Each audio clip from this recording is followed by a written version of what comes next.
সেই স্টেথোস্কোপের গাটা ঠান্ডা,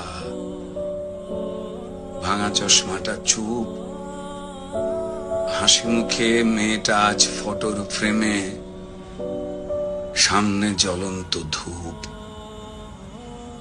টানা 36 ঘন্টার ডিউটি দিয়ে মুমূর্ষু রোগীর সেবা করে বন্ধুদের সাথে খাবার খেয়ে গলার স্টেথোস্কোপটা খুলে মেয়েটা ঢুকেছিল সেমিনার ঘরে। ভেবেছিল দু চোখ বুঝে একটু জিরিয়ে নি। সেই যে দু চোখ বন্ধ হয়েছিল, সে দু চোখ আর খোলেনি। সেমিনার রুমে যে ক্লান্ত ডাক্তারনি ঢুকেছিল, সকালে সে বেরিয়েছিল ক্ষত বিক্ষত বডি হয়ে।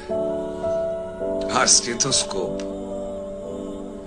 স্টেথোস্কোপের গাটা ঠান্ডা, ভাঙা চশমাটা চুপ, হাসি মুখে মেয়েটা ফটোর ফ্রেমে, সামনে জ্বলন্ত ধূপ।